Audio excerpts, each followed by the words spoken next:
James Damore, the software engineer who wrote an internal memo that questioned Google's diversity efforts and was fired as a result, will likely sue the company, according to the New York Times. Damore told the Times he would likely be pursuing legal action.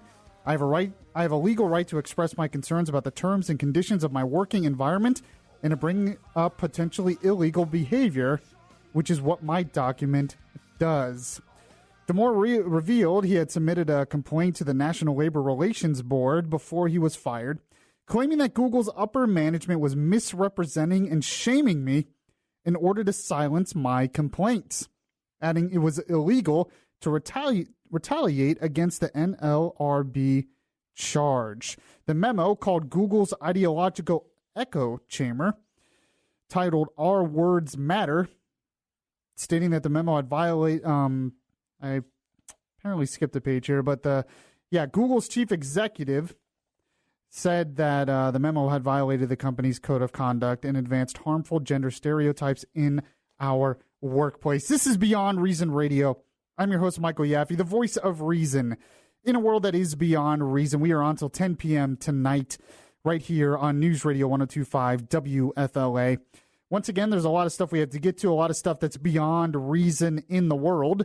We will get to some of the North Korea stuff. North Korea has more nukes, and they could use them to bomb our cities, and now they're threatening to attack Guam. So that's great. That just makes me feel safe and, want to sleep well at night. So we'll get into some of that, but I want to get into a lot of cultural stuff today. This Google employee being fired over this memo he put out is a statement on where our culture is headed. And in the next hour, I want to talk about where our Christian culture, in terms of Christians in this country, where that's headed.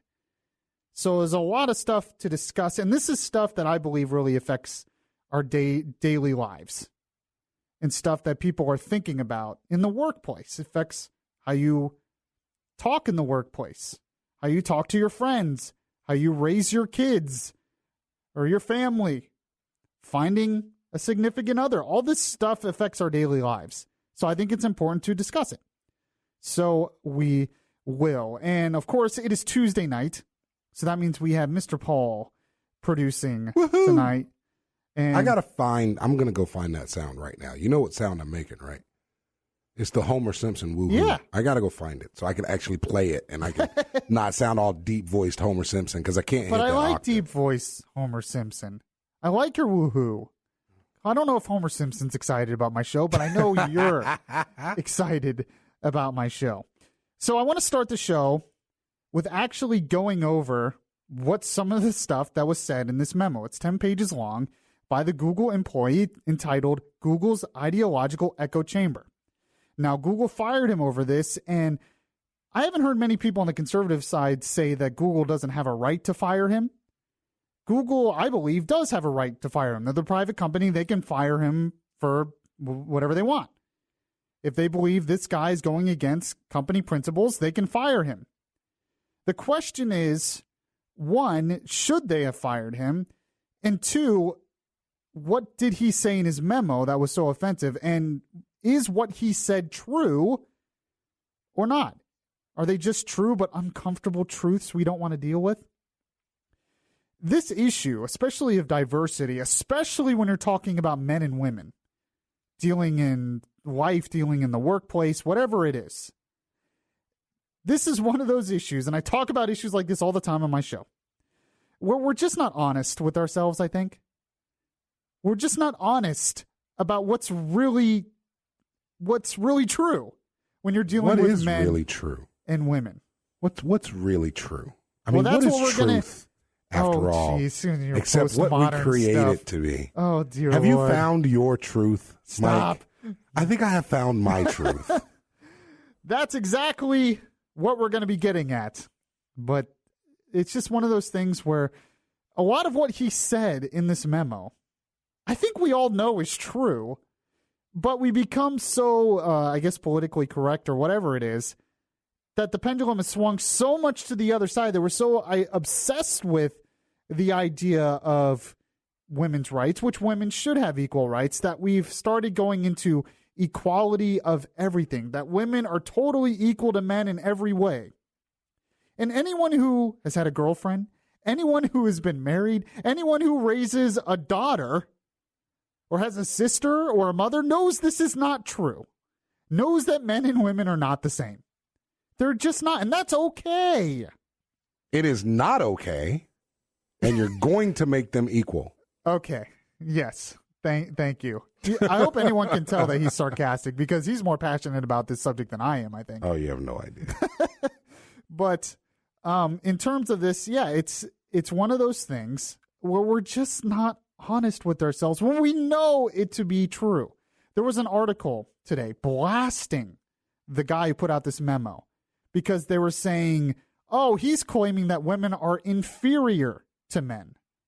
Why does not equal have to be inferior? Exactly. Because not equal can also mean better. That's true. And his point, he makes points in this that shows that women are better at certain things than men. That's his point in this memo he puts out. But anytime you bring up this subject, there are those people who say, well, this means women are inferior. No, it doesn't. You're lying to yourself. You're putting out an agenda, and you know it's not true inherently. You know it's not true. No, I don't know if they know that. I honestly believe that many of the people who spout those type of thoughts and processes really believe what they're saying. They really believe that he is actually saying women are inferior. Yeah, maybe you're right. Maybe it's just so hard for me to wrap my brain around that I can't believe they believe it. But maybe, you know what? A lot of them do. They have to. I guess if they keep pushing it. Yeah, this much. They absolutely. I've had those arguments with people, of course, on social media, because where else are you going to argue with people? Nobody argues in real life anymore. But I've had those arguments with people on social media where they really believe, no, you're saying that I'm, I remember, and you were on this thread that one time when I was talking about submission. And this one girl was like, you're not going to treat me like a dog. I was like, a dog? Like, wait a minute. Hold on. Just wait a minute. Yeah. But that's where it goes. That's where inevitable. Yep. And there's so many issues like that in our country where that's where the conversation leads. Yeah. And that's what I mean is we're not honest with ourselves in so many things. Whether it comes to immigration policy, whether it comes to race, whether it comes to transgenderism, all these conversations lead to that. And that's what bothers me because it's like, oh, okay, let's just first, and that's why I guess I'm trying to be the voice of reason. Let's go back and actually look at what's being said. So I want to go through a lot of what was actually said. That's the beauty of the show. We actually dig deep into stuff like this and have time to and go through it. So this is how he starts. This is how he starts his memo. Tell me if this is the most hateful thing you've ever heard. He says, I value diversity and inclusion. Oh, my God. How could you? Man, this guy just hates diversity, doesn't he? He says, am not denying that sexism exists and don't endorse using stereotypes. When addressing the gap in representation in the population, we need to look at population-level differences in distributions. This is what I really liked what he said, actually. And this guy, by the way, he's not a conservative. There's parts of this where he talks about that. He doesn't like what some things conservative says, and, he leans to the left. But he says a lot of truth here. He says, if we can't have an honest discussion about this, then we can never truly solve the problem. If we can't have an honest discussion about, apparently we can't. No, we can't. It's exactly what we absolutely can't. He says, psychological safety is built on mutual respect and acceptance. But unfortunately, our culture of shaming and misrepresentation is disrespectful and unaccepting of anyone outside its echo chamber. Ooh, that's good. I know. I like that a lot. When you actually go in and read this, it is. It's that's really common good. sense reason. He says, despite what the public's response seems to have been, I've gotten many personal messages from fellow Googlers expressing their gratitude for bringing up these very important issues, which they agree with, but would never have the courage to say or defend because of our shaming culture and the possibility of being fired. This needs to change. There's two things he goes over in this memo. He talks about political biases between the left and right. That's a big part of this memo. But then the other part is what I really want to focus on, and really what he was blasted over, is the idea of differences between men and women and why some of these biases exist, why some of these things are not good, but why there are differences between men and women. He says, talking about this, this is what he says. On average, men and women biologically differ in many ways. These differences aren't just socially constructed because, one, they're universal across human cultures. Two, they often have clear biological causes and links to prenatal testosterone. Three, biological males that were castrated at birth and raised as females often still identify and act like males. There's an interesting truth that nobody wants to hear, but it's true. Four, the underlying traits are highly heritable in your genes and your genetics, passed down in families. Says they're exactly what we would predict from an evolutionary psychology perspective. He says at Google, we're regularly told that implicit, unconscious, and explicit biases are holding women back in tech and leadership. And this is being pushed in our culture all the time. That the reason why there aren't more women in leadership and tech and science and other stuff is because, well, the culture just is biased against women. That we're constantly told that. Oh, yeah, everybody hates women. He said, which is just unbelievable. I still think women have all the power. Dude, slippery slope, man. Slippery slope. I know. That's a whole nother topic. But he says, of course, men and women experience bias, tech and the workplace differently, and we should be cognizant of this. But it's far from the whole story. So far, everything he said has made sense. So he's talked about, I believe there is some discrimination, but it's not the whole story. I believe in diversity, but we need to be honest about the diversity. And he believes in truth and having an honest conversation. And what we'll go over next are the differences he brings up. None of these differences he brings up, one, includes everyone. That means there's always exceptions to the rule. He's not saying that all 100% of women have these traits. There are exceptions to the rule, and those women that are exceptions should be able to get leadership positions in tech and other things if they have the qualifications. But he's saying on average, there are differences. When you look at the curve, there are differences. So that's one thing he brings up. Two, even though, like I said, people are blasting him for this, he's saying that he's not saying one is inferior to the other. He's merely pointing out that there are differences. There are differences. In fact, this is one of the biggest contradictions I see in our culture because in one sense, we hear that gender is a social construct. We hear that one day.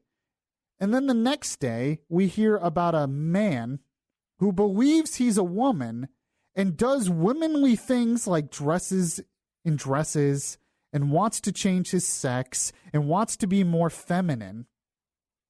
And we say, so wait a minute, I thought you said there was no difference between the genders, but then you're saying that someone can believe he's a different sex because he wants to act a different way. But gender's a social construct. Yeah, exactly. It doesn't exist. Those things don't make sense. And it's not based on anything biological. Yeah. So I'm just changing everything about my biological body because I like to. Yeah, exactly right. We're told in one sense it has nothing to do with biology. And in the next sentence, we're told I have to change my biology to fit my gender. Those things contradict. So this is what I talk about. This is one thing we're not honest. We're not having an honest discussion about this. We've gone so far because there were instances in our country's past where women were not given as much opportunity that they should have been. There's no doubt about that. But the pendulum has swung so much to the other side that now we don't even want to admit the differences that do exist. And here's the thing. There are a lot of women out there who are upset at this new narrative, believe it or not. When I bring up stuff like this, I usually get a lot of women that support what I'm saying because they're tired, because they value their feminine side. They value their differences as a woman, and they don't like that someone's taking away that value. So I want to go over, in the next segment, we're going to go over what he said in terms of the differences between men and women, and we'll have an honest discussion about it and see if this guy really should have been fired for bringing up what are really truths. 407-916-5400, text to 23680. This is Beyond Reason Radio. I'm your host, Michael Yaffee. We'll be right back. If you miss any of the show, you can download the Beyond Reason podcast on iTunes. The voice of reason in a world that is beyond reason is back now. All right, welcome back to the show, everyone. By the way, I will end the show today. We're on until 10 p.m. I will end the show today with a Bible lesson. I had someone come up to me Sunday and said they love that part of the show on Tuesdays, so I have to keep doing it. And I know that's Paul's favorite part of the show as well, so we have to keep doing it. But we will end the show with that and a lot of topics surrounding Christianity and how Christians should react to the culture, because the culture is turning against Christianity. I mean, it really is. It's not following Christian principles anymore as much as it used to. And it's just the fact. It's fact of numbers, demographics, everything else. So we'll talk about that in the next hour. But we've been talking about this memo put out by this Google employee. And he merely points out some different ways because he talks about how Google is so obsessed with diversity, which is okay. Diversity is fine. But that they're not being honest in terms of diversity between men and women. Because Google tends to be one of these companies that thinks, okay, we need to just hire more women. That the only reason more women don't work in these fields is because bias against women that's in our country and nothing else. And he's pointing out that no, there's other factors driving this. A lot of them are biology. And a lot of them are just based on the fact that men and women are different. He never says women are inferior. Never. He admits that he likes diversity. And he admits that there are some ways that some things they can do to reduce the gender gap. So here's what he talks about in terms of personality differences. And see if this is hateful towards women in any way. Because that's kind of the impression that a lot of people have of this, that he should have been fired because this is hateful towards women and making women feel inferior and going to be hurtful instead of helpful for women in the workplace. Now, remember, he's talking about on average, not all women, not 100%, but on average. He says this. He says personality differences. Women on average have more openness directed towards feeling and aesthetics rather than ideas. Ooh, you know what they heard? What? Women are emotional. Yes. That's what they heard. It's what they heard, and that's kind of what he said. Yeah. But it's true. And he's basing this on research. He's not just saying this, but it's one of those things we all know. But most women I talk to will admit this. Yes, they are relatively more emotional than men are. And not only are they like that because of their predisposition as a woman, but they enjoy it to the most part and are particular about being emotional because they try to drag the emotions out of us. Yeah, that's a good point. So then he says this. He says women generally have a stronger interest in people rather than things. Now that's very true. Relative to men. Also interpreted as empathizing versus systemizing. He says these two differences in part explain why women relatively prefer jobs in social or artistic areas. More men may like coding because it requires systemizing, and even within SWEs, comparatively more women work on front end, which deals with both people and aesthetics. This is not saying that women are inferior or superior. They're just saying that generally, on average, women have different strengths than men in different areas. I know it's Paul's laughing in there. Because it's hilarious. Why is it hilarious? Because it's true. Yeah. It's true. People are different. Yes. And that's not to say that there aren't women out there that are, less emotionally driven, don't really like people, so on and so forth. And he of admits course there that are. here. But he's saying on average. But on average, he's right. Yeah. Does he have a petition I can sign? I know, right? He says this: extroversion expressed as gregariousness rather than assertiveness, in terms of women on average more. There's a lot of big words there. But also higher agreeableness. He says this leads to women generally having a harder time negotiating salary, asking for raises, speaking up, and leading. Note that these are just average different. He has to bring this up. He always has to qualify like 10 times. Of course he does. He says, note that these are just average differences and there's overlap between men and women. But this is seen solely as a women's issue. This leads to exclusionary programs like stretching swaths of men without support. So what he's saying is a lot of times in the gender pay gap, which we all hear, yes, there's this gender pay gap and we need to raise the gender pay gap and pass more laws. And he's saying, well, part of the reason is social. That women don't speak up more, they don't ask for raises, and they tend to take jobs that don't pay as much. Different jobs. Like teachers, for instance. Women tend to want to be teachers more than men. That job doesn't pay as well. But that they want to be teachers because it deals with people, which women want to deal with more. Very interesting. He says women, on average, have more... Oh, man, they're not going to like this one. They're not going to like this one, Paul. Women on average have more neuroticism, higher anxiety, lower stress tolerance. They're not going to... Just shoot yourself in the face right now. Just shoot yourself in the face right now. It says this may contribute to higher levels of anxiety, women report on Google Geist, and to the lower number of women in high-stress jobs. Now, what he says... He also says this. He says men tend to have a higher drive for status.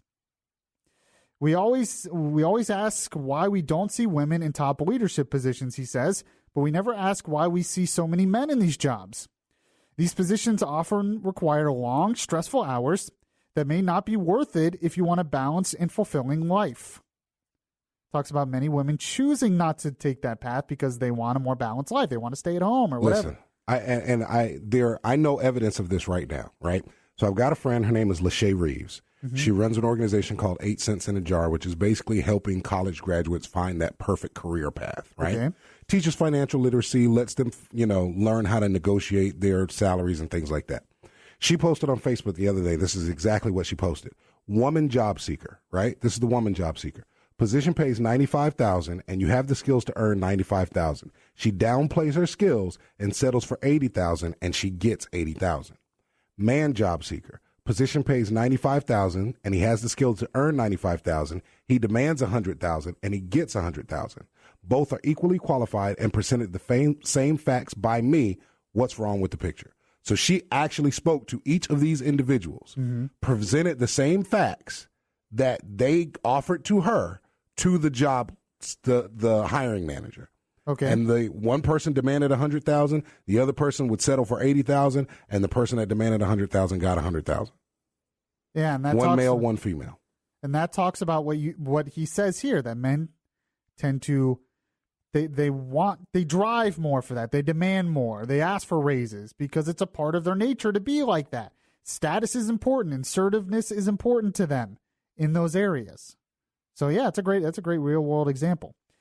What's amazing about this is he actually offers Google some solutions to reduce the gender gap.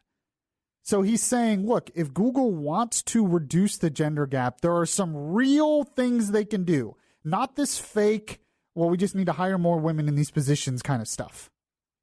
He's saying what we need to have is an honest conversation about it and talk about it. So he says, women on it. So he says, below, I'll go over some of the differences in distribution of traits between men and women that I outlined in previous section, yada, yada, yada. Google is already making strides in many of these areas, but I think it's still instructive to list them. So he says, women on average show a higher interest in people than men, as we talked about. He says, we can make software engineering more people-oriented with pair programming and more collaboration. Unfortunately, there are many limits to how people-oriented certain roles at Google can be, And we shouldn't deceive ourselves or students into thinking otherwise. It says women on average are more cooperative, so allow those exhibiting cooperative behavior to thrive. Recent updates to preferences may be doing this to an extent, but maybe there's more we can do. It says this doesn't mean we should remove all competitiveness from Google. Competitiveness and self-reliance can be valuable traits, and we shouldn't necessarily disadvantage those who have them, like what's being done in education. And he talks about that what they can do is, instead of this idea that we just put more women in these positions, is we can be honest with ourselves and play on women's strengths. So women have different strengths than men, and those strengths can be useful to Google in different areas. So if we offer more of these roles that play on strengths to women and get them in the workplace, it can help Google and help put more women in Google and help get rid of the gap. And the reason he's bringing this up is, the whole reason he's bringing this up is he actually wants a solution to the gap. Some people say there really isn't a solution, it's just the way it is. That's not his approach. His approach is we just need to be honest about it. We can't actually come up with a real solution in the end if we're not honest about the problem in the beginning. So if we're honest that men and women are different, if we're honest that they have different strengths and weaknesses, if we're honest of why all these things exist, then we can have a real conversation about how we get more women in the workplace and why that could actually be good for them in the long run. And yet he was fired for this. Now, Google has a right to fire him, but why? He was bringing up some good points that could actually help Google in the long run. It wasn't worth it to them. Yeah, I know. It wasn't worth it. When you're an organization like Google and you run in those circles, you have to remember, Google runs in the we are the world, find your own truth, feminists are us type circles. You know what I mean? They run in the, life is a rainbow and you can be anything you want to be, even if it's a unicorn circles. And so when you run in those type of circles and you promote those type of circles and things like that, what this man said is a PR nightmare for you. And it just wasn't worth it to them, right, even though he may have been right. Because I bet there's some Google execs in the boardroom that are saying, it might not be a bunch of them, but one or two, if nothing else, that are saying he was right, but we still got to let him go. Yeah. Well, and he even admits that there are some people that he talks to that admit that he was right, but they're too afraid to say anything. And that's where we are. And that's really the problem. He says, philosophically, I don't think we should do arbitrary social engineering of tech just to make it appealing to equal portions of both men and women. For each of these changes, we need principled reasons for why it helps Google. That is, we should be optimizing for Google, with Google's diversity being a component of that. For example, currently those willing to work extra hours or take extra stress will inevitably get ahead, and if we try to change that too much, it may have disastrous consequences. Also, when considering the costs and benefits, we should keep in mind that Google's funding is finite, so its allocation is more zero-sum than is generally acknowledged. So, I just think it's just a lot of honest truth. And this whole topic is frustrating to me. It's frustrating to Paul because it goes back to the fact that we're just not honest.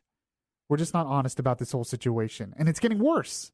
It's getting much worse. Because we don't know how to raise our kids now. You're raising a daughter. Yep. And it's how do you raise them in a culture that puts off a totally different, tells them, there is no difference between genders. And I tell her all the time she can't do everything boys can do. I tell her that all the time. And and because she's heard it since she's started to grow up, she's accepted it, and she accepts falling into the strengths of her femininity. Right. All right, 407-916-5400, text to 23680. This is Beyond Reason Radio. I'm your host, Michael Yaffee. We'll be right back.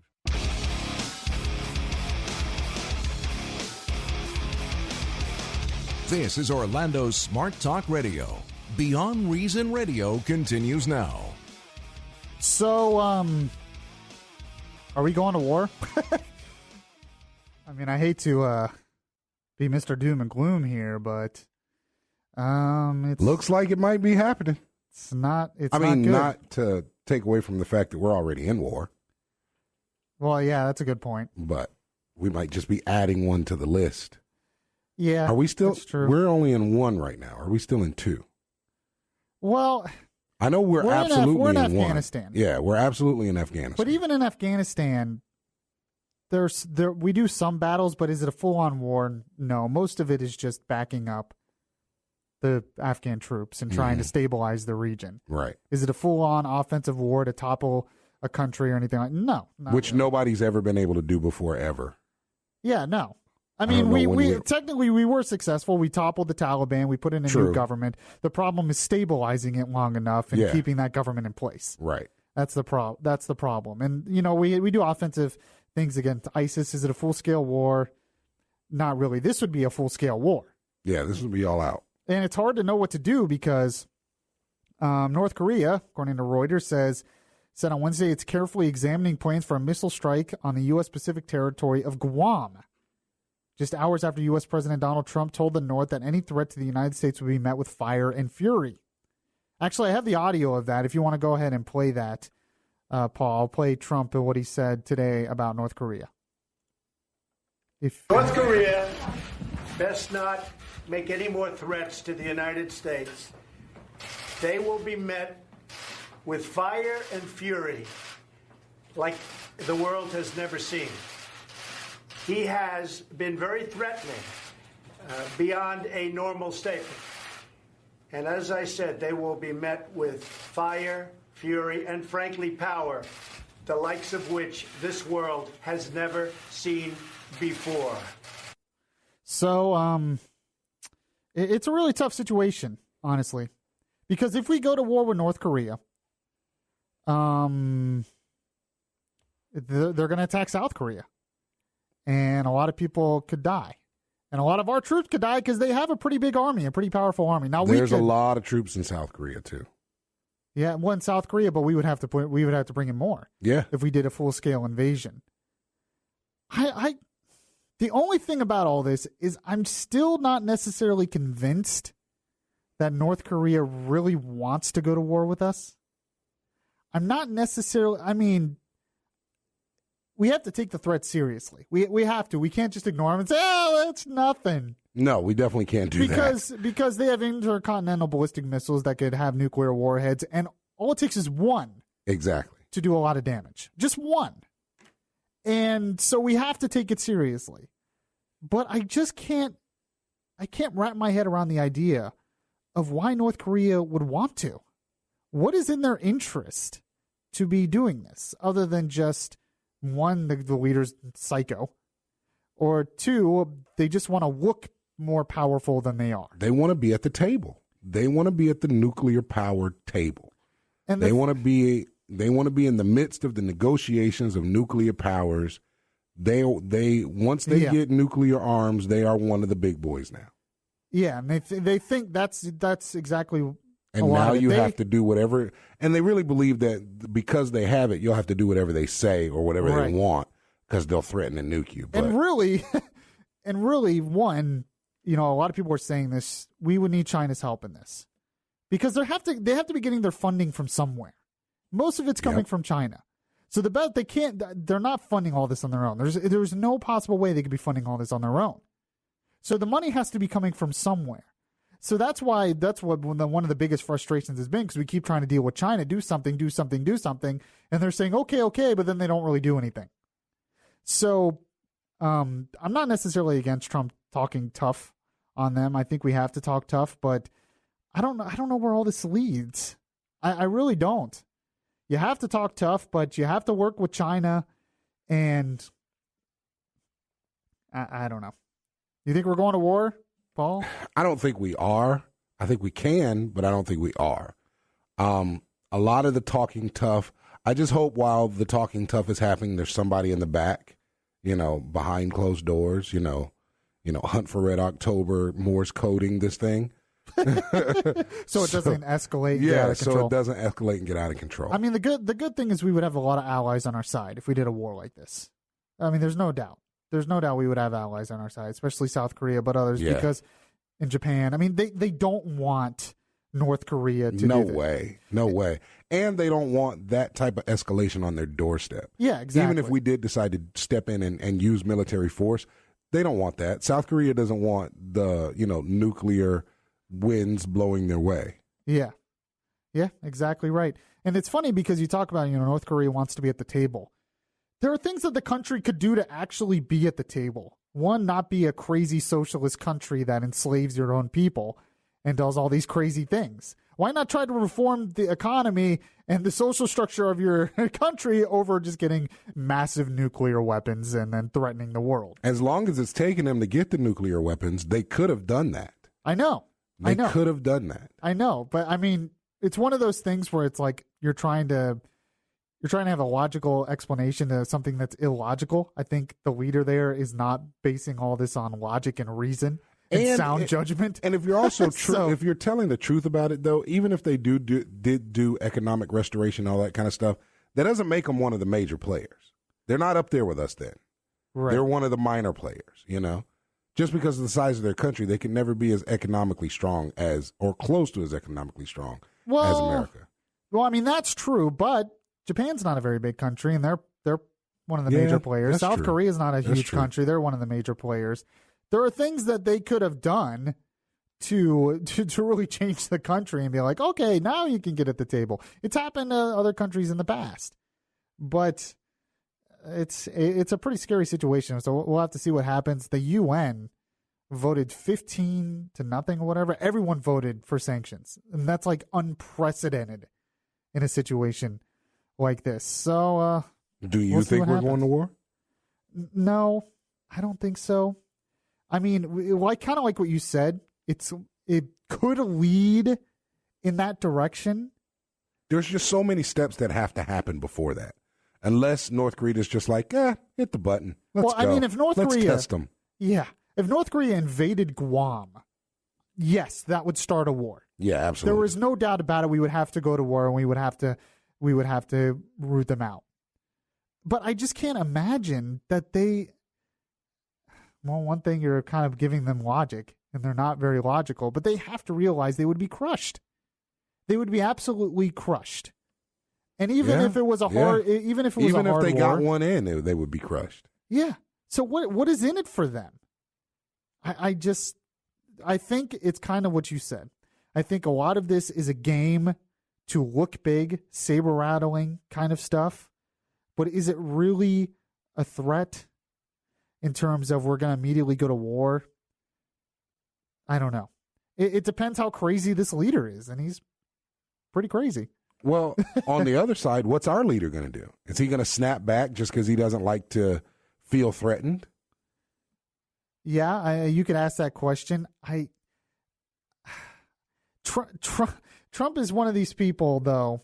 He has not been big on invading other countries. He's not big on a lot of this stuff. He likes to talk tough, but does he actually want to go to war? Right, yeah. I don't know if I really see any evidence of that. I just don't buy it. I don't know. I think he's delegated a lot of this to Tillerson and Haley, which is fine. I would much rather him do that, actually, because they seem to be doing a decent job as best as they can in the situation. But I don't know. Even Trump has gone out and said we need China's help. China needs to get to the negotiating table. So it's hard to focus on this too much. This is another one of those issues where we don't really know what's going to happen. It's a lot of speculation. Yeah, it's just a lot of guessing. There's a lot of intelligence reports, and we definitely should be concerned what their capability is. I will say, one network's effort to show missile launches nonstop for the past 3.5 hours doesn't help, though. I've been looking at this TV, and for the last 3.5 hours, I've seen nothing but file footage of missile launches. Well, because over and over again. Fox loves their file footage, man. They love that file footage. All right, so I'm going to end this hour. Well, that was sort of a dark note, but we'll end this hour with something that made Yaffee laughy. This is Beyond Reason Radio. I'm your host, Michael Yaffee. We'll be right back. It would be beyond reason not to listen to Yaffee on your TuneIn Radio app. Download the app today and search Beyond Reason Radio.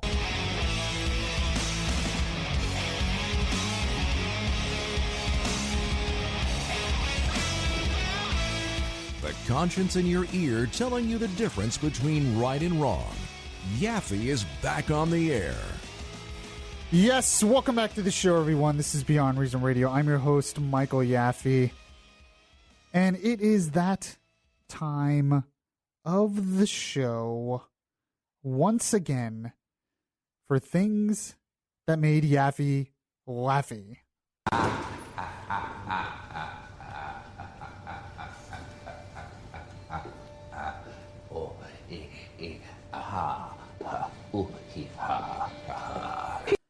So speaking of things treating men and women differently, got this from PJ Media. Vegan cafe to tax men and seat women first. Yes, that's right. The feminist vegan owner of Handsome Her Eatery in Melbourne, Australia, is making men pay an 18% man tax, as well as giving women priority over seating. A man tax? Yeah, man tax. Man tax? Says owner Alex O'Brien told Broadsheet website, I do want people to think about it because we've had this pay discrepancy for decades and decades, and we're bringing it to the forefront of people's minds. I like that it's making men stop and question their privilege a little bit. Or is it making them look for another restaurant? Well, that's true. But, to be honest, I started thinking about this. I don't necessarily think it's the worst thing in the world. Because, one thing it is it gives women priority seating. Yes. So does this mean we can bring back the saying, ladies first? No, we can't. No? No. But they're not going to let you. But chivalry says... Nope, this isn't chivalry. This is man tax. Man tax? Yeah. Because we could go in and say, well, you know what? Women do deserve a little extra sometime. They should be seated first. Men should be chivalrous. This is gender taxation. This is trans let them take the taxism. seat for trans taxism. But, so if the goal... What if I go with my wife? Does she sit down before me and I get an 18% tax and she doesn't? Yes. It gets added to our bill together? What if she doesn't want the 18% tax? Why are you paying together, Paul? Why is your incomes not separate? Because you're the right. man? I'm sorry. Why am I even paying for the food? Why do you have to pay? Yeah, I shouldn't even be paying. You pay for your own food. Exactly, and she'll pay for her own. I just find it hilarious that the people who call for equality are putting out a man tax. Don't want equality. And it's like funny. So I just thought it was good, but I think it's not all bad. We can bring back the idea. Okay. Of bring me what you got. When ladies first, so we go in and we say, yes, women should get the priority because men will be chivalrous and honorable towards women, and they'll let them have it first. I honestly believe, priority seating, okay. It's a vegan restaurant. Okay. But you're like, they can have it. But at the end of the day, I think women should sit first. If we're sitting together, I always have my woman sit first. I agree. Maybe this is the way we can bring that back. What about this man tax, though? I don't know about this man. 18%? I don't want to pay it. I couldn't get 5-6%. I had to get an 18% tax. What's funny is it affects the woman because the man is if he's paying for the food, yeah. That's less money that goes to the movie after the vegan dinner. Exactly right. They just don't understand economics. All right. Ooh, you're in trouble for that one. Not women. I didn't mean women on economics. Oh, man, don't put words. All right, this is Beyond Reason Radio. I'm your host, Michael Yaffee. One more hour to go. We'll be right back.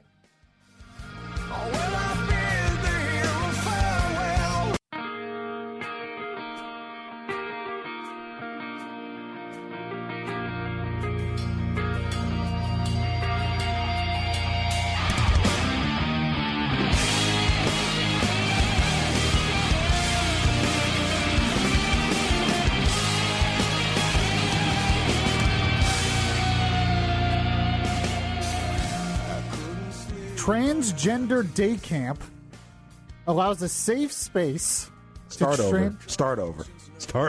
What? Those first words threw me off. You got to start over. Which Say one? it again. Day or camp? No, that wasn't the one. No? Transgender Day Camp allows a safe space to transgender children aged 4 to 12.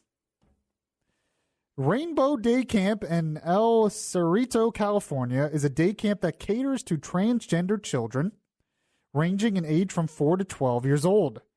I found this on the Blaze. Reported by the Associated Press, Rainbow Day Camp boasts the freedom to allow attending children to choose their own pronoun, he, she, or even they. So now, what do you call that? Pluralism? Where you think you're more than one person? How are you I'm a they. How are you more than one? I don't. Call me they. According to the AP, some of the children's change. You know why they say they, right? Go ahead. Because they don't want to be called it. So that's why it's they. They don't want to be called it. Why not? Why do they care about being called it? Because it's impersonally? I don't know. What if I want to be called it? According to the AP, some of the children change their names or pronouns daily to see what feels right. Of course they do. They're children. I don't think they even understand. The AP interviewed a 6-year-old girl's mother, and she told them her daughter's story of budding awareness. The 6-year-old was biologically born a boy, so the 6-year-old's a boy. But the child's mother claimed that she didn't remember a time when her child identified as anything but female. Oh, boy. This is Beyond Reason Radio. I'm your host, Michael Yaffee, the voice of reason in a world that is beyond reason. I got Paul producing as well. The reason why, I thought about not bringing up that transgender story, because, really, the transgenders are such a minority of the population, such a small part of the population. Yeah, they really are. We act like it's 20% of the population. It's really, really not even close to that. Yeah. So there's a part of me that thinks, why are we even bringing this up? But then the problem is, it's just starting. So when you put out a day camp that pushes transgenderism, and you put out all this stuff on social media and all this stuff in our pop culture and TV, music, and all that stuff, I feel like it's going to grow a lot because you get that bandwagon effect where more and more people are going to ascribe to this, either to be a part of something, or you're going to have more parents. Oh, well, yeah, transgenderism. I should do that for my kids. So while it's such a minority of the population now, it's something that's being pushed so hard that if we don't talk about it now, it's going to be a bigger and bigger and bigger problem, a growing problem that we're going to have to address. Does that make any sense? Yes, it does. So you agree with that? Oh, absolutely. Yeah. Anytime you allow the normalization of a minority way of thinking, as it becomes more normalized, more people will adopt that way of thinking, Right. And you can say that in anything. You can even say that as far as in segregation. It was a minority segment of the population that thought that desegregating schools and desegregating the population was a good idea. But as it began to become normalized, it grew. And that's what happens to anything that you normalize. Right. So the reason why I want to bring this up, and by the way, later in this hour, I have some great audio from one of my favorite pastors in the country. He's, in terms of theology, he's the best you can get. John MacArthur. I recommend any Christian to read his books. And the reason why I've read practically all of them. The reason why I like him so much is he's bold in his preaching. He's just not afraid to say the truth when it comes to the gospel. He just isn't. He'll say exactly what needs to be said because it's the truth. He talks about transgenderism in this video that went viral. And we're going to go through all of it because it's good stuff and it deals with that. But the main reason I wanted to bring this up this hour is I recently finished an audiobook called The End of White Christian America. It's by a guy by the name of Robert P. Jones. He writes for The Atlantic and stuff. He's written other books. And he's not a conservative or anything. I don't agree with everything he said in his book or anything like that. But I found the title interesting, obviously, and I read it, and I found the concept very interesting. And it leads to questions of what Christians should do now. Because basically, I agree with him that white Christian America is ending. Now, there's two parts of his books that he focuses on, and most of it is just numbers. He just goes over numbers. He talks about polls and what people believe in the culture, but also talks about minority groups. So some of it's not all bad because a lot of it focuses on race as well. And the fact is, with the rising number of minority groups like Hispanics and African Americans and stuff like that taking more and more of the population, the idea of a white Christian America just can't exist forever as the majority because we're just a diverse culture. So that's part of it. And actually can be good because a lot of the minority groups like Hispanics and African Americans, they are Christian. They're very strong Christian. Hispanics tend to be more Catholic, but African Americans tend to be more Protestant. But that can be good in terms of Christianity because they can help spread that Christianity just as good as anyone else. And you're going to have more integration in churches. Right now, churches tend to be more segregated, but as the demographics change, I think it's inevitable. But the other point he really talks about, which I really want to focus on, is just the fact that the culture, where this is heading, more and more people in the country, more and more people in America are, especially in my generation, the millennial generation, identify as not religious. Now, some of them identify as spiritual. I was like, whatever that means. I don't know what that means half the time. I don't think they do either. But the more and more young people are saying they are not a part of any kind of religious organization or any religious group. What are you laughing at in there? You don't know what spiritual means? I mean, It means I make it up as I go along. I mean, I guess, yeah, exactly. I guess I understand it intellectually, but it's just, yeah, I think it's just a way to make, kind of make your own God. But they don't identify as Christian. More and more young people are not identifying as Christian. And especially in terms of church, they don't identify with any church. That's just a fact. That's just the numbers. More and more people in this country as a whole don't identify. The other thing that it addresses is where the culture is heading. So the acceptance of same-sex marriage, for instance.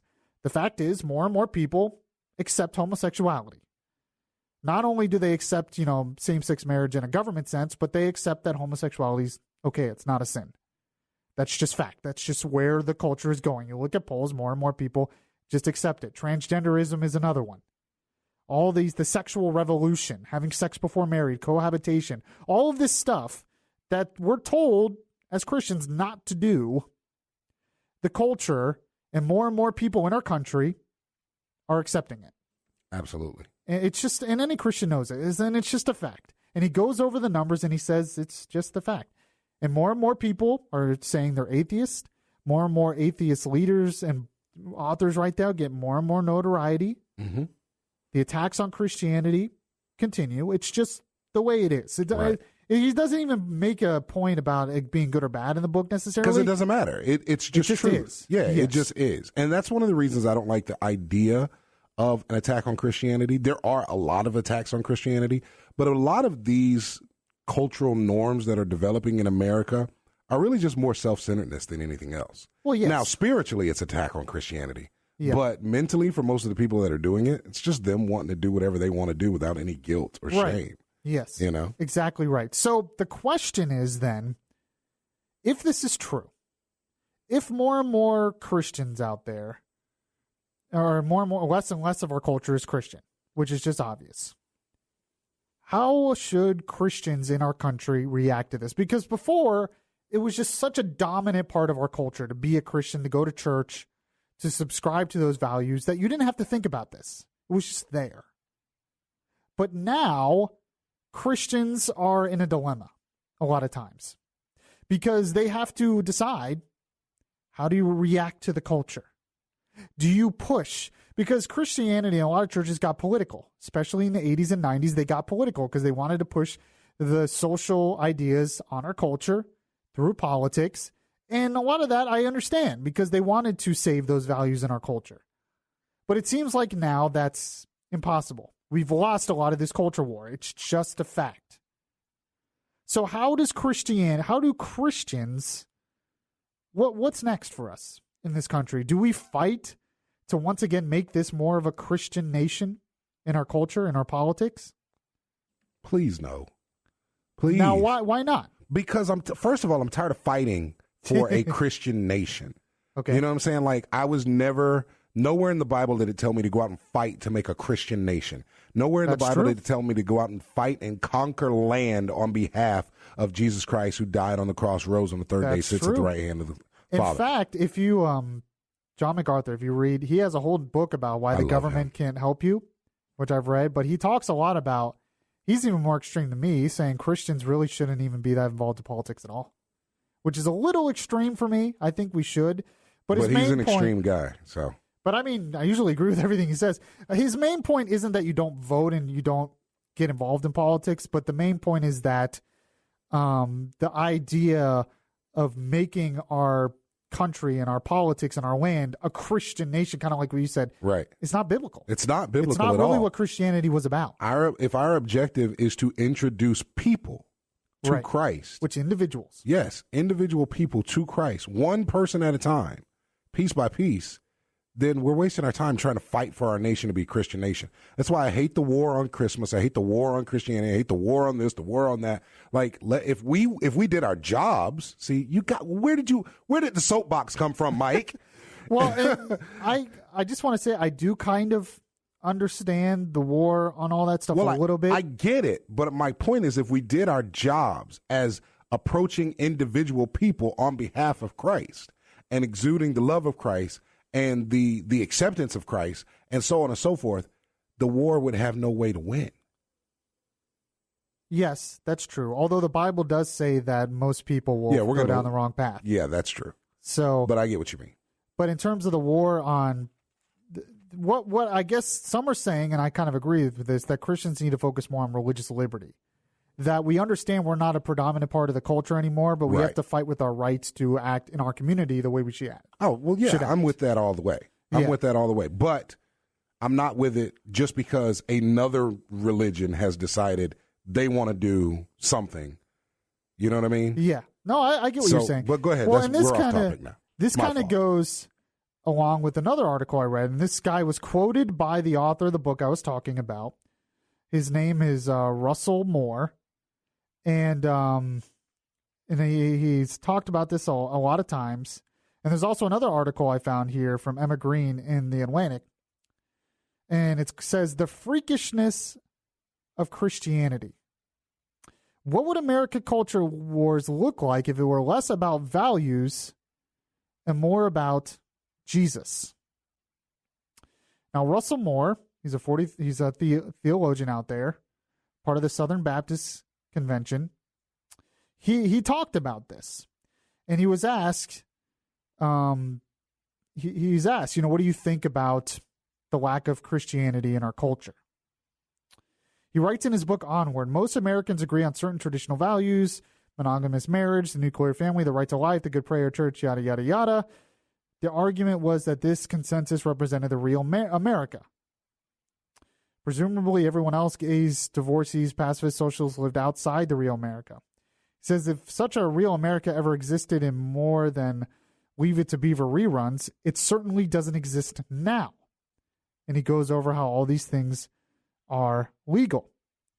But then asked whether Christianity is dying, he says, behind that question is an assumption that Christianity is a subculture of American life. He told me, I think what is dying is cultural, nominal Christianity, and I don't think we should panic about that. I think we should see that as an act of God's grace. And his point is this. He says Christianity became a totem to secure a happy marriage, a successful career, well-behaved children, all that, and eternal life too, kind of on the end.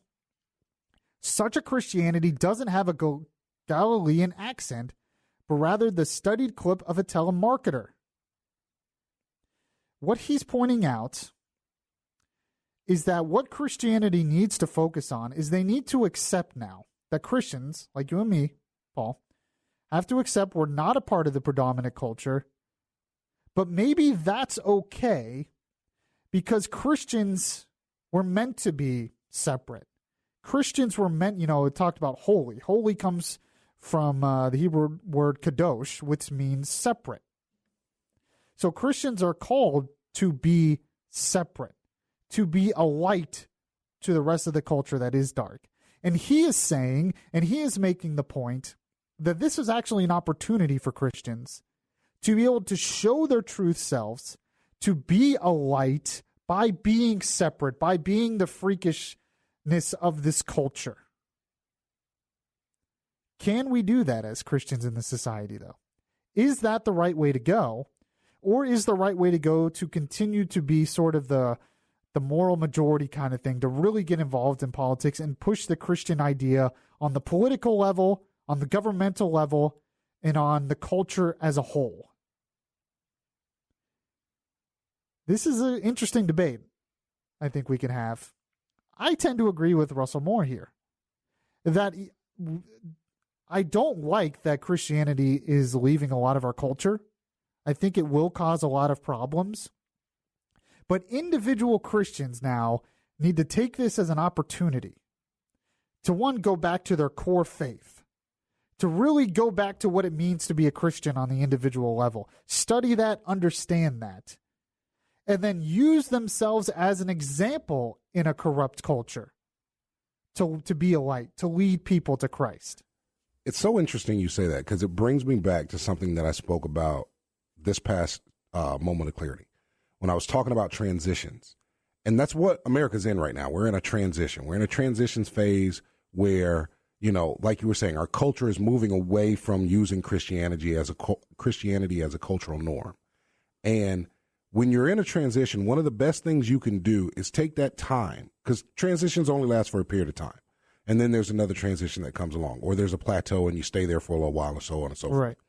So the best thing we can do in that transition is take that opportunity to really look into ourselves and find out what's going on in here and get that fixed, so that when the transition is over and we're in this next plateau of time where this is just how it is, we are operating at our optimal level and not operating at a deficit because we didn't take the time to look internally and get all of the Christianity fixed. Yeah. And I agree with you what you're saying there. This is an opportunity where Christians can look at the holiness of Christianity in our country, not trying to make the country a Christian country, but just the operation of Christianity inside the people who call themselves Christians. Yes. Yeah. And look at the community of Christians and say, we need to focus on making sure we're holy and making sure we're focused on the Word of God and bringing individuals to Christ for eternal life. Exactly. We become so focused on political things, so focused on the culture as a whole, that we forgot that the real message of Christianity is that this world is sinful, that this world is fallen, and that we are called to look towards heavenly things instead of earthly things. Does that mean we give up on the culture? Does that mean we give up on politics? I don't think so. But I think this could be an opportunity maybe for Christians to accept that we're not the dominant part of the culture. But that's not necessarily the worst thing in the world, because it will force us to think about who we really are and to stand up for the truth. And by doing that, by being a light in darkness, we can lead others to Christ. 407-916-5400, text to 23680. So the transgender thing, it's taken over a lot of our culture. How should Christians react to this? We'll talk about that next and a lot more. It's Beyond Reason Radio. I'm your host, Michael Yaffee. We'll be right back. Listen to the latest episodes of Beyond Reason. Download the podcast at Spreaker.com. The place where we talk faith, culture, and politics. Beyond Reason Radio continues. So there's a couple areas where, especially if Christian America is dying and we're just not, the culture is becoming less and less Christian. It's just a fact. Does that mean Christians give up on their principles? Does that mean Christians give up on their beliefs? Actually, no. I think the opposite. I think it's an excuse for us to actually stand up more for our beliefs. And it might not win the culture as a whole, but at least could bring more people to Christ. And an area where we're really losing the culture war is mostly sexual stuff, I've noticed.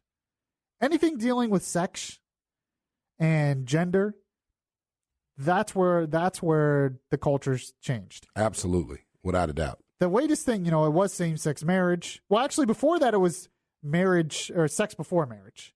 Right. Then it was same-sex marriage, and now it's transgenderism. That's right. And all these things are growing.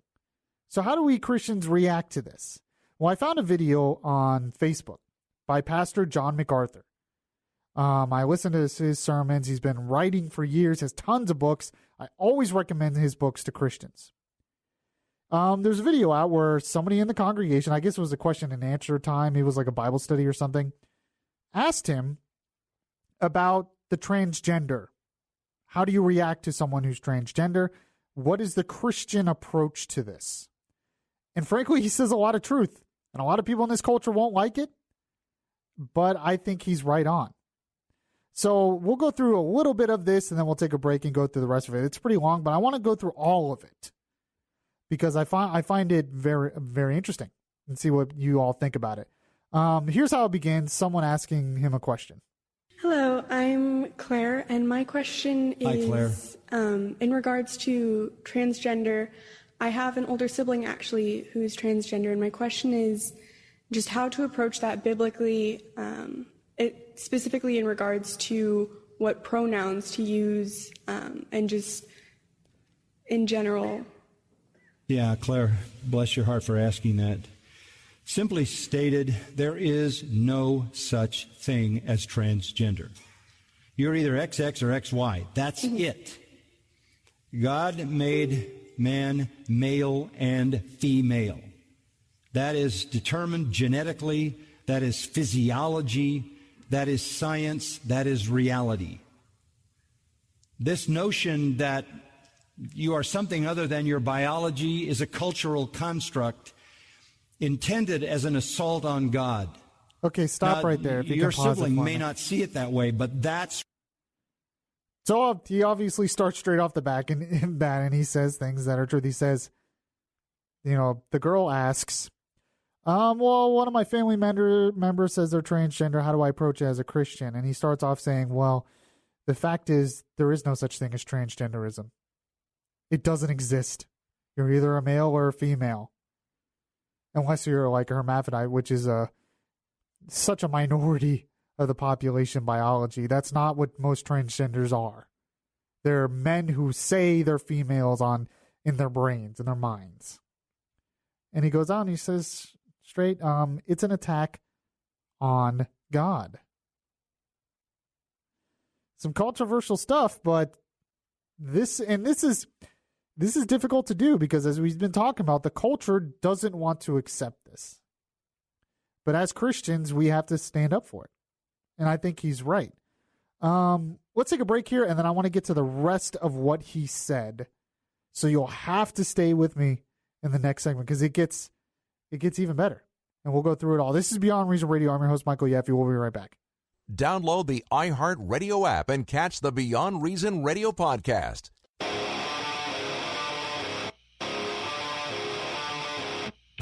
Your safe space for conservative thought, not for political correctness. Yaffee is back right now.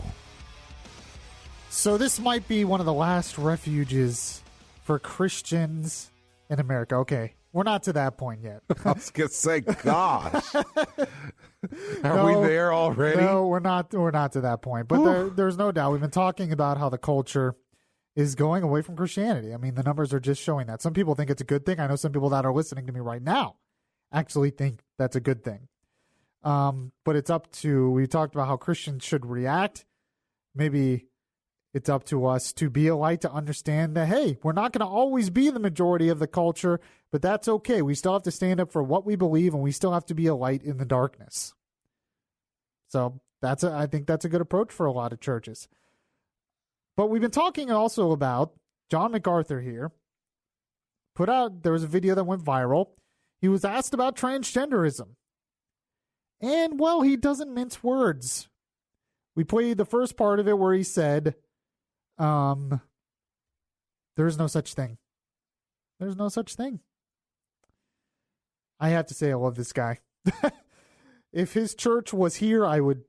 No, I don't know. I like my church. But, by the way, I've been sharing me playing drums on my church, sharing the music. Some people like that, so I'll have to keep doing that. But I really like the guy. I always recommend his books. I'm reading one of his books right now. Really good stuff. But he talks about this, and I think he makes some good points. So I thought I would go through the whole thing and continue on with what he said. Go ahead and let's continue on with his point on transgenderism. Hello, I'm Claire, and my question... Intended as an assault on God. Now, your sibling may not see it that way, but that's what it's all about. And as more than anything, in fact, I was reading an article by R.C. Sproul just yesterday in which he said that the greatest revolution in American history was neither the American Revolution or the Industrial Revolution. It is the sexual revolution. This has become the most far-reaching, damaging of all revolutions that's ever occurred in this country or any other. Okay, can you pause right there, Paul, for me? The problem with buying into this is... So he says the most damaging revolution, maybe in this country's history, but in world history, is the sexual revolution. Now, same-sex homosexuality is part of that, sex before marriage, having multiple partners, and now transgenderism is all part of that. Pretty bold statement, but when you think about it, think about how much the sexual revolution has changed our culture just in the past 20 years. It's quite stunning. And now we're seeing the negative effects of it, breaking up families and all that. But there's a lot of truth there. All right, he continues on. It is the sexual revolution. This has become the most far-reaching, damaging of all revolutions that's ever occurred in this country or any other. The problem with buying into this is it is a kind of personal suicide. It is literally the end of your existence in the way that God designed you. I've said this a few weeks ago. A person who is in the transgender world is 19 times more likely to kill himself or herself because you have completely cut yourself off from reality and from normal relationships. This is the end of your identity. This is the end of your ability to have a marriage that is a real marriage. It's the end of your ability to have a family. It's the end of your ability to connect and to be a part of a society and a culture and have a future and belong. It is a kind of extreme isolation that can be no more extreme. You can't get more extreme than saying, I am not who I actually am. Okay, stop right there. Because that becomes an utterly... So one thing he brings up is just one of these uncomfortable truths, but it is suicide rates for transgenders, even after the surgery, are high. They're very high because it's a mental disorder. And changing your sex isn't going to solve the problem. In fact, it sometimes makes the problem worse because just like John MacArthur said there, you're in a way killing yourself when you're changing the sex. You're destroying yourself. And yet this culture is praising it. We look at people who have destroyed themselves and we praise it as brave. It's not brave. It's destructive. By its very nature, to be honest, it's destructive. He continues on here. Can't get more extreme than saying, I am not who I actually am. Because that becomes an utterly imperceptible identity. You literally have disconnected yourself from existence. You aren't who you are. You are some fantasy person in your own mind. Look, this is going to continue stop right to... there. This is, I started off the show with these topics that we're just not honest about. I talked about the Google thing and diversity and how we're just not honest about that topic. This is another topic we're just not honest about. And he talks about it right there. What somebody does when they're transgender is they're denying reality. They're denying who they really are. They say it's the opposite. They say they're embracing who they really are. No, it's they are denying who they are. And it's an obvious truth that that's what's happening, yet we're totally not honest about this topic. All right, he continues on. You are some fantasy person in your own mind. Look, this is going to continue to escalate because we live in a world where people are told to construct whatever they want themselves to be. This is what the internet does to people. It allows you to create yourself the way you want to create yourself. You can access whatever is out there, and you can create your own world, your own reality, and you can live in that world. The isolation of this particular aspect of it is so sad and so tragic. I read the other day a surgery was done in Australia on a 5-year-old to do a sex change. These kinds of parents ought to be imprisoned who would lead a 5-year-old, and what kind of doctor would ever do that in a hospital in Australia? Okay, stop right there. See, and this is what I mean about why we have to address this now, is because it creates this problem now where people are doing this to their children before they can even rationally make this a choice, rationally understand it. Yeah, he makes a lot of good points there. All right, let's continue on. This is a kind of scarring for life. So I don't mean by being so firm that you want to be lacking in love when you communicate this, but I think the only way you can address it honestly is to say, God made you. And God made you exactly the way He wanted you to be. You're not only fighting God in His physical creation, you are even more importantly fighting God in His sovereignty. You are fighting God in His spiritual relationship to you. This is a war on God. I'm not going to let God tell me who I am. I'm not going to let God define me. I'm going to be my own God. I'm going to define myself. And you're in Romans 1, and that's a reprobate mind. That's a mind that doesn't even function. Okay, stop right there. So he brings up so many excellent points. One, earlier he brought up the internet. And the internet's just a tool. You can't just bash, we have to get rid of the internet or something. No, it's just a tool. But what people have used the internet for now is they've created their own existence, created their own realities, which are not necessarily reality. But then he says, this is a war on God. And basically what he's saying is, you're not accepting what God has created you as. And it's, once again, denying reality. But that's what our culture does now. Our culture is totally based on what feels good instead of what is actually good and what is actually right. Just think about it. We call scripted television reality TV. I know. That's what we call it. Yeah, that's an excellent. Well, I mean, they do studies too on like social media and how people always put up their best fronts on social media. You never see the Repo Man on Facebook ever. I kind of want to see the Repo Man on Facebook. All right, he continues on here. While saying that with firmness so you understand it, I think this has to be dealt with love and compassion, because there's some holes in the heart of someone going in that direction. There's a lack of being loved and accepted and feeling wanted and needed and significant.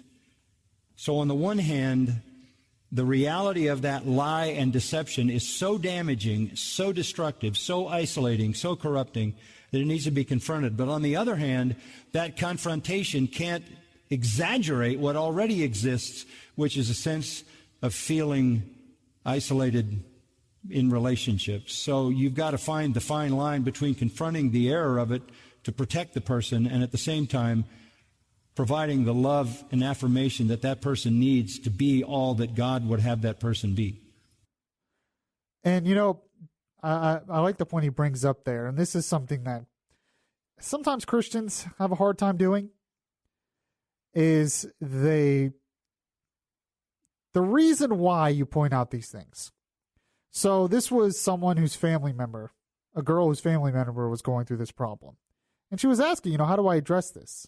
And John MacArthur says, well, you have to be honest, but you have to be honest in love. And the whole point of being honest is because you love that person. The whole point in telling them this is because you love them. So you have to address that in that way where you're saying, you know, I'm doing this because I believe this is what's best for you. Mm-hmm. I believe this is what's best for your relationship with other people, for your life, and your relationship with God. And we've become a culture where we don't want to say these things. We think what's best, saying what's best for you, is saying what you want to hear. Exactly. And no, not necessarily. Saying what you want to hear isn't always what's best for you. And if you don't say what somebody wants to hear, then they're going to cut you out of their life. Because, you know, that's something I address all the time. If we're cutting everybody out of our lives that doesn't add or benefit us, then who are we adding and benefiting? Well, I mean, imagine raising a child by just telling them what they want to hear all the time. Oh, my God. That's how children are raised right now. And it creates a ton of problems. Yeah. It creates a lack of discipline and other problems. You can't raise a child that way. Yet this is what we're told to talk to your friends that way, talk to everybody else in society that way. Tell them what they want to hear because you want to make them feel good. Well, is that what's best for them? Sometimes the truth is what's best for them, and sometimes, yes, it hurts. But, you know, frankly, I like it when people are honest with me. Even if we disagree, even if they say things I don't want to hear, at least it seems real. It's amazing how we are so connected, more connected to information, entertainment, other people than ever in the history of the planet. Yes, less and less seems real. Do you notice that? You talked about Absolutely. it earlier. Yeah. We have reality television, and you would think, well, this is a topic about things being more real, but it seems like less and less is more real. Yeah. And that's why I started off the show today with and a lot of political topics and a lot of news topics. It's like, is this for real? Is there any reality to what's happening? Because you talk about, and to being honest with yourself, we talked about what the Google person said, diversity. Uh-huh.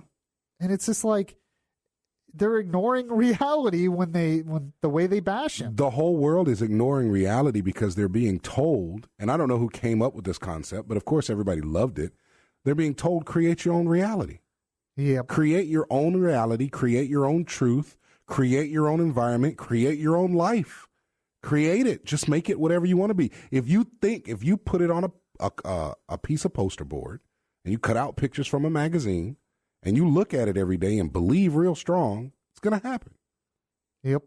407-916-5400. Text to 23680. I'll end the show. It's Tuesday, so I get to end the show with a Bible lesson. We've had a lot of Bible talk in this hour, so why not end it with an actual Bible lesson? This is Beyond Reason Radio. I'm your host, Michael Yaffee. We'll be right back. If you like Beyond Reason Radio, well, make sure to show it by liking the Facebook page at facebook.com/Beyond Reason Radio.